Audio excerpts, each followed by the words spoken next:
नमस्कार, जय हिंद। तो हमने मारवाड़ के इतिहास के बारे में हम पढ़ रहे थे और मारवाड़ के इतिहास में राव मालदेव के बारे में पढ़ रहे थे। तो जैसा कि मालदेव से पूर्व राव सूजा वहाँ का राजा बना और कहते हैं कि राव बीका द्वारा आक्रमण कर दिया जाता है और उनकी माता जसमादे हाड़ी के सहयोग से राव बीका और राव सूजा के मध्य समझौता हो जाता है और लक्ष्मी जी की मूर्ति, नागनेची की मूर्ति, राज सिंहासन और हड़बू द्वारा दी गई कटार व लेके राव बीका चले जाते हैं। उनके बाद इनके पोता जो राव गांगा राजा बनता है और उनके समय में कहते हैं कि राव मालदेव के नेतृत्व में, अपने पुत्र के नेतृत्व में खानवा के युद्ध में मेवाड़ का सहयोग करने के लिए सांगा के लिए सेना भेजी थी और कहा जाता है कि राव गांगा की हत्या अपने पुत्र मालदेव द्वारा की जाती है। तो मारवाड़ के इतिहास में इनको मारवाड़ का पितृहंता भी कहा जा सकता है। और इस प्रकार हमने राव मालदेव के बारे में पढ़ा। तो बाल्यकाल पिता के समय ही वीर योद्धा राजकुमार था, जैसा कि हमने खानवा के युद्ध में पढ़ा। इससे पूर्व सेवकी का युद्ध होता है जो कि दौलत खां को और वीरमदेव इनका सहयोग देते हैं और कहते हैं कि सेवकी के युद्ध में उसको हरा देते हैं। और एक जो हाथी होता है दरिया जोशी, उनको लेकर कोई विवाद होता है और कहते हैं कि अपने मारवाड़ के बाद में आपस में समझौता हो जाता है और वीरमदेव हाथी देने के लिए तैयार हो जाता है। रास्ते में आते वक्त हाथी मर जाता है और उसके ऊपर दे देता है। तो जैसा कि हम उनके युद्ध के अभियानों के बारे में पढ़ेंगे। जैसा कि कहा जाता है ये 52 युद्धों का विजेता, 52 युद्ध जीते और 58 प्रकरणों का था। तो इसने भादराजुन के वीर सिंधरान को, सिवाना के डोंगर सिंह जी को, जैसलमेर के राव लूणकरण को, जिससे ने फलोदी वाला क्षेत्र दिया, और फिर नागौर में ताज खां और सिकंदर खां के मध्य संघर्ष चल रहा था, उसको हराकर नागौर पर अधिकार। फिर बिलाड़ा के सिरवी थे, उनको हराया था। फिर रिया पर अधिकार और बीकानेर में पाहेबा साहिबा का युद्ध, जैसा कि पाहेबा साहिबा के युद्ध में इनकी जीत हो जाती है। और इस प्रकार ये फिर हमने पढ़ा कि शेरशाह सूरी और इनके बीच गिरी सुमेल का युद्ध होता है और इस युद्ध में, गिरी सुमेल के युद्ध में, कुछ कहा जाता है कि षड्यंत्र पूर्वक कोई ढाल और तलवार बेचने के बहाने वह मालदेव से अनुमति लेता है और वो वहाँ बेचने के लिए स्वीकृति लेता है और चला जाता है अंदर और विश्वासघात करने के लिए एक लेटर वहाँ डाल देता है और वो लेटर मालदेव को प्राप्त होता है और उसमें लिखी हुई, जो कि राव मालदेव और जेता कुपा के प्रति कि ये हमारे साथ मिल गए ऐसा, और कहते हैं कि सेना लेकर वापस चला जाता है और जेता कुपा बहादुर से लड़ते हुए वहाँ वीरगति को प्राप्त करते हैं। और फिर खवास खां के नेतृत्व में एक सेना जोधपुर जाती है और जोधपुर पर अधिकार कर लेते हैं। ये राव मालदेव अपने सिवाना की तरफ चले जाते हैं और कुछ समय पश्चात कहते हैं 1545 में कालिंजर के युद्ध में शेरशाह सूरी की मृत्यु होने के बाद राव मालदेव पुनः मारवाड़ पर अपना क्षेत्र पर अधिकार कर लेते हैं। तो इस प्रकार हमने इनकी विजय अभियानों के बारे में इससे पूर्व के चैप्टर में चर्चा की थी। तो जैसा कि हम इनके बारे में पढ़ेंगे, तो जैसलमेर के बारे में जैसे कि हमने पढ़ा, राव लूणकरण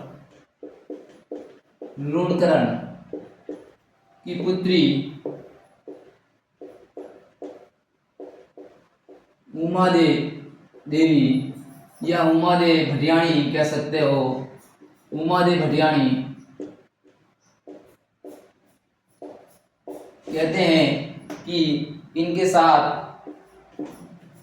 राव लुंकरण को विश्वास नहीं था कि फलोदी लेने के बाद हो सकता है वापस आक्रमण करे, और कहा जाता है कि राव लुंकरण की पुत्री जो उमादेव भटियाणी या उमा देवी के साथ शादी का प्रस्ताव रखते हैं, और ऐसा कहा जाता है कि राव लुंकरण के मन में धोखे से इनको मारने की थी, और ऐसा कहा जाता है कि उमा देव भटियाणी ने ये बात उनको बताई कि उस समय आओ जब सावधान रहना। तो कहते हैं कि मालदेव उस समय वहाँ सतर्कता से रहा और वहाँ से शादी करके वापस जोधपुर आ जाता है। और ऐसा कहा जाता है कि उमादेव भटियाणी और मालदेव के बीच किसी बात पर विवाद हो जाता है, और ये नाराज होकर अपने पुत्र जो दत्तक पुत्र था राम, उनके साथ अजमेर दुर्ग वहां चली जाती है, और अजमेर के दुर्ग के समीप ही महलों में रहने लगती है। मालदेव द्वारा समझाया जाता है कि विदेशी आक्रांता आक्रमण करेंगे वो काफ़ी चीज़ें, लेकिन ये ऐसा कहा जाता है कि नहीं मानती है। फिर आसानंद नामक एक इनका सेनानायक या एक कवि होता है, उनको भेजते हैं। ऐसा कहा जाता है कि समझा बुझा कर और किसी को भेजते हैं, आ जाती हैं। लेकिन वही बात कि कहा जाता है कि कवि के द्वारा एक दोहा किया जाता है कि उस विवाद पर बढ़ा चढ़ाकर करते हैं कि या तो आपको मान सम्मान चाहिए या पति चाहिए, ऐसा कोई दोहा किया कहा जाता है। और ये यहाँ पर नहीं आती है और केलवा और वहाँ चली जाती है, और बाद में कहा जाता है कि अंत में ये रूठी रानी सती हो जाती है, और इनका अधिकांश समय अपने अजमेर दुर्ग में ही बीता, और इन्हें इतिहास में रूठी रानी के नाम से जानते हैं। जैसा कि हम चौहानों का इतिहास पढ़ेंगे, सुहा या सुहाय देवी जो कि पृथ्वीराज सेकंड की रानी थी, उन्हें भी हम रूठी रानी के नाम से याद करते हैं। और मेवाड़ के महाराणा जय सिंह, जैसा कि हमने पढ़ा कि जैसमंद झील का निर्माण उनके पास ही रूठी रानी का महल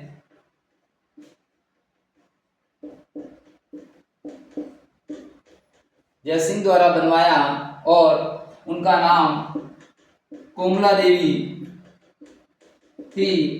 तो ये मेवाड़ में रूठी रानी के नाम से ये भी प्रसिद्ध थी। तो हमें ध्यान रखना है, कभी कभार ये एग्ज़ाम में पूछ लेते हैं। तो उनके दरबार में कुछ विद्वानों के बारे में हम चर्चा करते हैं। तो इनके दरबार में एक विद्वान है जिनके बारे में, जैसा कि आसानंद, जो कि 1541 में पाएगा और साहिबा का जो युद्ध हुआ था, उस युद्ध में भी भाग लिया था, और कहा जाता है कि उनके द्वारा कुछ पुस्तक या रचना की उमादेव भटियाणी रा कवि। तो जैसा कि हमने ये मान सम्मान की बात कही, तो उसमें इसकी चर्चा की गई है। उमादेव भटियाणी रा कवि ये लिखी, और बागा भारमली रा दुआ ये इनके द्वारा लिखी, और इनके द्वारा तीसरी रचना है गोगाजी री पेड़ी, तो ये आसानंद द्वारा ये लिखी गई थी। कहते हैं कि उमादेव भटियाणी को वापस अजमेर से लाने के लिए इन्होंने भरकस प्रयत्न किया था। और फिर इनके दरबार में एक विद्वान थे जिनका नाम ईश्वरदास नागर था, और कहा जाता है कि उनके द्वारा देवयान नामक ग्रंथ की रचना की, और एक सूर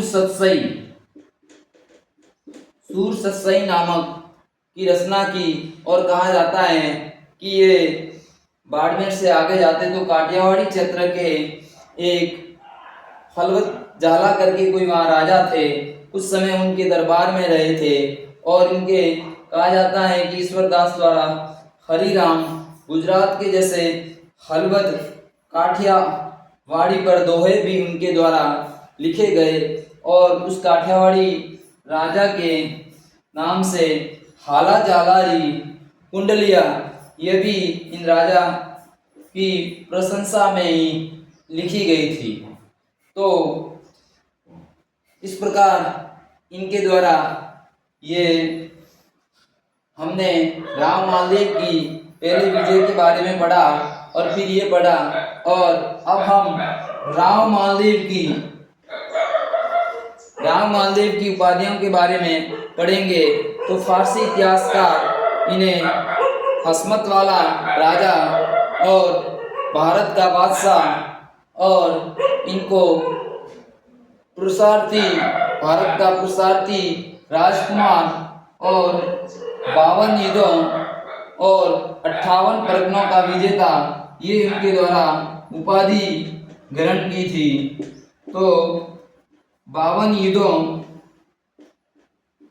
58 परगनों का विजेता एग्जाम में कई बार आया हुआ है। और फिर हसमत वाला शासक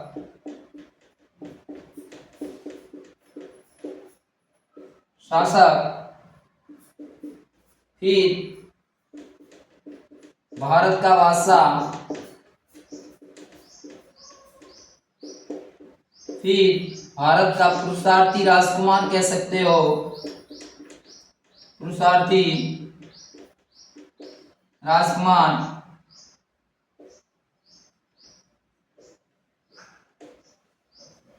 तो इन्होंने ये उपाधि।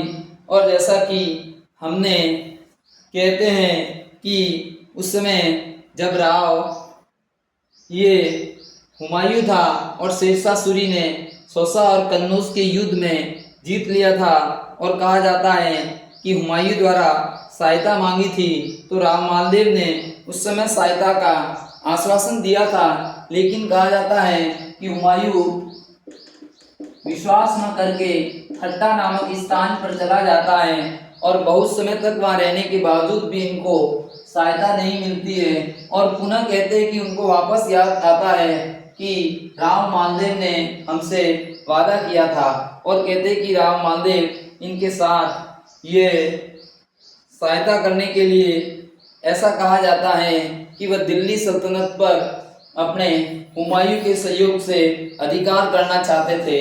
ऐसा फिर साल भर बाद वापस कहते हैं कि हुमायूं को याद आता है, और हुमायूं एक जगह आता है जैसलमेर में जोगी तीर्थ नामक स्थान पर आता है, और अपने 3 राजदूत को भेजता है, रायमल सोनी,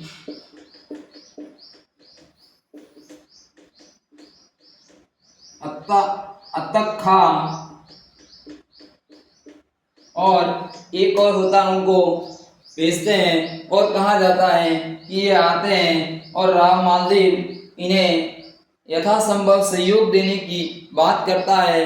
बहुत सारी अश्पिया मोहरे लेकर भेजा जाता है, पर कहा जाता है कि एक मुस्लिम सेना नायक जो उसका अध्यक्ष था, सुलेमान सुरका ऐसा कुछ उसका नाम था, उनके द्वारा कहा जाता है कि जब ये गए थे तो उनके दरबार में कोई बैठा था, और इन्होंने ये बात फैला दी कि आपको उनके दरबार में शेरशाह का प्रतिनिधि बैठा था, और आपको पकड़कर शेरशाह को दे देंगे और आपको मार देंगे, ऐसा कहा जाता है। और विश्वास नहीं करता है, और हुमायूं वहां से वापस बैक टू पेवेलियन लौट जाता है। तो इस प्रकार भारत के इतिहास यानी राजपूताना के इतिहास में एक महान शासक राव मालदेव, जिनके बारे में हम वीरता और साहसी अभियानों में हम कह सकते हैं कि मेवाड़ के इतिहास में जिस प्रकार अपने महाराणा प्रताप, राणा सांगा हुए, उसी प्रकार मारवाड़ के इतिहास में राव मालदेव भी एक उभरता हुआ सितारा था। और अब हम अगले अध्याय में कुछ पढ़ने से पूर्व जानकारी बता देता हूँ कि राव मालदेव के 4 पुत्र थे। जैसा कि हमने राम के बारे में, तो ये भटियाणी का दत्तक पुत्र था और उदय सिंह इनके पुत्र थे और चंद्रसेन और एक और 4 पुत्र थे। तो अपने दोनों पुत्र को न बनाकर तीसरा पुत्र होता है राव चंद्रसेन को मारवाड़ का शासक बनाते हैं। और राव चंद्रसेन के बारे में कहते हैं कि वह अपने महाराणा प्रताप से पूर्व राजा बन जाता है। इधर दिल्ली की सल्तनत पर हुमायूं वापस अधिकार कर लेता है और उसके पश्चात उसका पुत्र राजा बनता है, बादशाह बनता है। और 1570 में दिल्ली में नागौर में एक दरबार आयोजित करता है और उसमें कहा जाता है कि बीकानेर, जैसलमेर, नागौर बहुत सारे यानी कि राजा वहाँ जाते हैं, उनकी अधीनता स्वीकार कर लेते हैं। कहते हैं कि राव चंद्रसेन भी जाते हैं लेकिन दरबार में उपस्थित नहीं होते हैं और आजीवन प्रताप की तरह ही अपने स्वतंत्रता मातृभूमि की लड़ाई वाला रास्ता अपनाते हैं। और कहते हैं कि जालोर में शिवाना दुर्ग इनकी संकटकालीन राजधानी है। वहां से चापामारी प्रणाली के द्वारा मुगलों को बहुत परेशान किया जाता है, इसलिए इन्हें प्रताप का अग्रगामी, मारवाड़ का प्रताप और मारवाड़ का भूला बिसरा राजा भी राव चंद्रसेन को कहते हैं। तो हम राव चंद्रसेन के बारे में अगले अध्याय में पढ़ेंगे। जय हिंद, जय भारत। मेरे द्वारा ये दी गई जानकारी आपको अच्छी लगी होगी। प्लीज़ ज़्यादा से ज़्यादा सब्सक्राइबर्स करें और ज़्यादा से ज़्यादा जुड़े, और ताकि आने वाले एग्ज़ाम में आपको ज़्यादा से ज़्यादा फायदा हो। और मैं आपको विश्वास दिलाता हूँ कि मेरे द्वारा दी गई जानकारी आपके हर एग्ज़ाम में आएंगे। जैसा कि अभी बहुचर्चित ये चतुर्श्रेणी कर्मचारी का एग्ज़ाम है, तो उसमें भी हमारा इतिहास की प्रमुख घटनाओं के बारे में है, तो आ सकता है इसमें से। जैसे उमादे का है, गिरी सुमेल का युद्ध है, और बहुत सारी जैसे आसानंद के द्वारा लिखी गई रचना है पाहेबा साहेबा का युद्ध है, हुमायूं किस स्थान पर आया, जोगी तीर्थ पर। तो इस प्रकार के प्रश्न इन एग्जामों में फर्स्ट ग्रेड, सेकंड ग्रेड में बन सकते हैं। जय हिंद, जय भारत।